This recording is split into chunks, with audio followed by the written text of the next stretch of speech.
सामूंडी तूफ़ान बिपरजॉय रुख़ तब्दील करे वरितो। कराची खां 340, ठटे खां 355 ऐं केटी बंदर खां 275 किलोमीटर परे रहिजी वियो। मौसमियात खाते तूफ़ान जे हवाले सां 19हों अलर्ट जारी करे छॾियो। तूफ़ान सिंध जे वधीक वेझो पहुचण खां पोइ समुंड जी सतह बि वधी वई। तूफ़ान जे मर्कज़ में हवाऊं 180 किलोमीटर फ़ी कलाक जे रफ़्तार सां घुलण लॻियूं। सामूंडी तूफ़ान जे मर्कज़ ऐं भरपासे में 30 फुट बुलंद लहरूं। सामूंडी तूफ़ान जे ख़तरे खे मुंहुं ॾियण लाइ पाक फ़ौज जा हिफ़ाज़ती दस्ता बि तयारु। मौसमियात खाते चयो आहे त सामूंडी तूफ़ान सुभाणे 15 जून ते केटी बंदर ऐं भारतीय गुजरात सां टकराइजी वेंदो।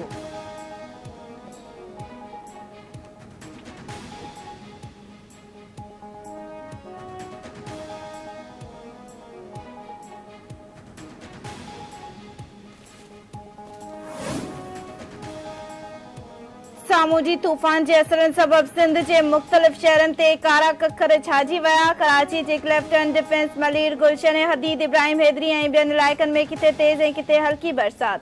छटे सिजावल बदीन मिठी उमरकोट ऐं मटियारी ज़िलनि जे मुख़्तलिफ़ इलाइक़नि में बि वसकारो।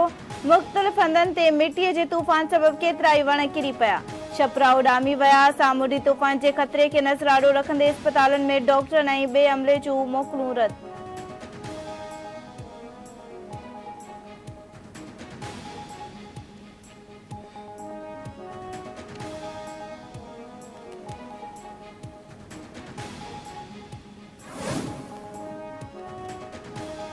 सामूंडी तूफ़ान जे ख़तरे सबबि ठटे सिजावल ऐं बदीन ज़िलनि मां 86.23 सैकड़ो माण्हुनि जी लॾ पॾाण हेलत ऐं 64,107 माण्हुनि खे हिफ़ाज़त सां महफ़ूज़ मुंतक़िल कयो वियो आहे। शहीद फाज़िल रहू, केटी बंदर, घोड़ाबारी ऐं खारोशान शहर मुकमल तौरु ख़ाली कराया विया। बदीन मां 8,610 ऐं जाती मां 4,727 माण्हुनि खे महफ़ूज़ हंधि मुंतक़िल कयो वियो आहे। टिन्ही ज़िलनि में मजमूई तौरु 37 रिलीफ कैंपूं क़ाइम आहिनि। इंतिज़ामिया वॾे वज़ीर सैयद मुरादरी शाह खे रिपोर्ट पेश करे छॾी।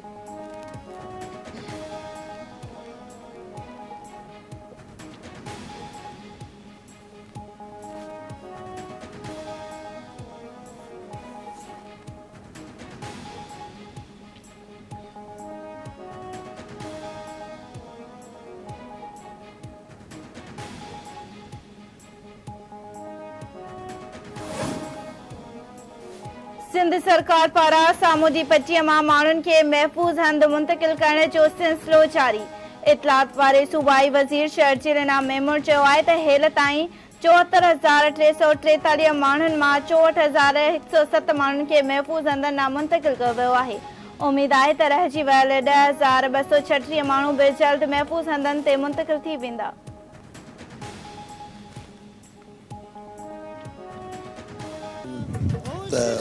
तमामु वॾो आहे, साइक्लोन आहे।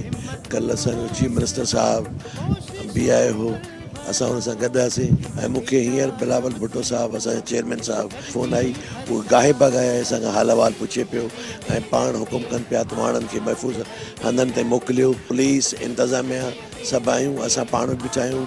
मुंहिंजो फ़र्ज़ु आशिक़ हुसैन ज़रदारी राति खां वठी हिते आहे, मां कल्ह हिते हुउसि ऐं इनशाला माण्हुनि सां असां गॾु आहियूं। माण्हुनि खे महफ़ूज़ मक़ामात ते इनशाला वठी हलंदासीं। घारो में कैंपूं ठाहियूं आहिनि, इनशाला उन्हनि खे मानी राशन सभु शइ मुहैया कंदासीं। हाणे कुझु जेके फैमिलीज़ आहिनि उहे अञा आहिनि ऐं असां कोशिशि लॻा पिया आहियूं त जेके बि आहिनि शाम 5-6 बजे ताईं जेको आहे असां हिननि खे कढे वञूं हितां, छो जो हाणे सूरत हाल तमामु ख़राबु थी नज़र अचे। हाणे हू सम्झनि था सूरत हाल खे, त हाणे हू चवनि था ठीकु आहे बाबा असांजी गाॾियूं ॾियो असां निकिरूं था। पाण खे मां रिक्वेस्ट कंदुसि त महफ़ूज़ मक़ामात ते अचनि, हलनि ऐं पंहिंजे ॿारनि खे महफ़ूज़ मक़ामात ते वठी हलनि। इंतिज़ामिया असां सभु उन्हनि सां गॾु आहियूं। सामूंडी बेटन, केटी बंदर ऐं खारोछाण में माण्हुनि जी मुंतक़िलीअ वारो ऑपरेशन मुकमल। बघाण ऐं ॻाढ़ू में 9 रिलीफ कैंपूं क़ाइम। MP अली हसन ज़रदारी केटी बंदर ऐं खारोछाण में पहुची पंहिंजे निगरानीअ में रेस्क्यू ऑपरेशन मुकमल करायो ऐं माण्हुनि खे गाॾियुनि में रवानो करायो। PP जे नौजवान अॻवान आशिक़ हुसैन ज़रदारी बि केटी बंदर में कैंप क़ाइम करे वरिती। ॻाढ़ो में रिलीफ कैंपुनि जो दौरो, मुतासिर इलाक़नि मां आयल माण्हुनि खे खाद खुराक फ़राहम कई वई।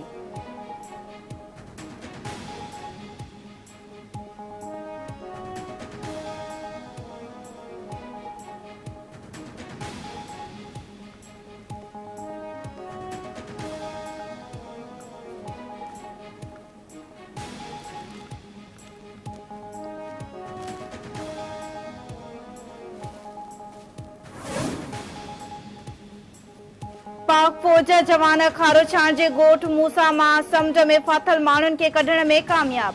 फ़ौजी जवाननि समुंड में फाथल ॻोठाणनि खे कढी महफ़ूज़ हंधनि ते मुंतक़िल कयो। रेंजर्स तरफ़ां सजावल छचे ऐं बदीन जे साम्हूं जी पटीअ मां माण्हुनि खे महफ़ूज़ हंधि मुंतक़िल करण जो सिलसिलो हलंदड़।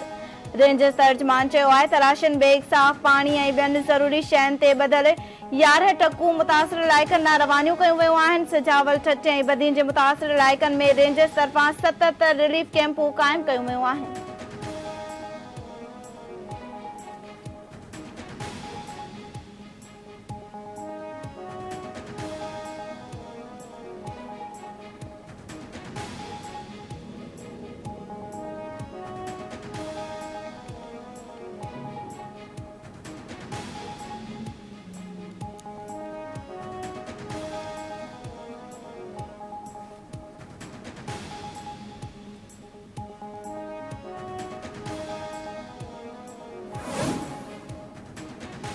नौशेरो फेरोज़ वेझो ॻोठ मौलादाद मरीअ में हथियारबंदनि जो घर ते हमिलो। फायरिंग सबबि 4 ॿारनि जी माउ मारिजी वई।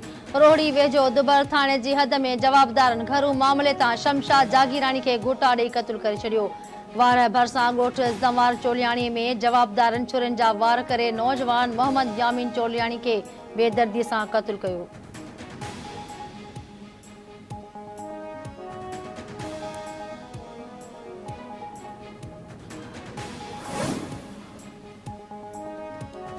यारुलनि जे रिवासनि सां कश्मोर भरिसां रोड हादसो, 1 ॼणो फोत, 3 ज़ख़्मी। कश्मोर खां वापसि ईंदड़ कार मोटरसाइकिल खे बचाईंदे खाई में किरी पई। सूमर ख़ान मोहम्मदानी हयाती विञाए वेठो।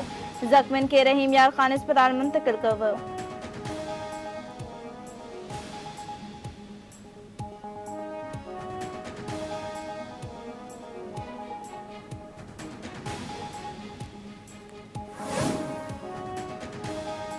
कदकोट में वधंदड़ बदमनी ख़िलाफ़ ऐं मुक़विन जी बाज़ियाबी लाइ शटर बंद हड़ताल। मुख़्तलिफ़ सियासी ऐं समाजी तंज़ीमुनि जे सॾ ते शहर जा नंढा तोड़े वॾा कारोबारी मर्कज़ मुकमल तौर बंद। सवें माण्हुनि जी घंटा घर चौक खां प्रेस क्लब ताईं एहतजाजी रैली। अज़ीम मेणक, मज़ार गोलो, वाजिद गोलो, नाज़िया कोसर ऐं ॿियनि मुक़विन खे बाज़ियाब कराइण जो मुतालबो।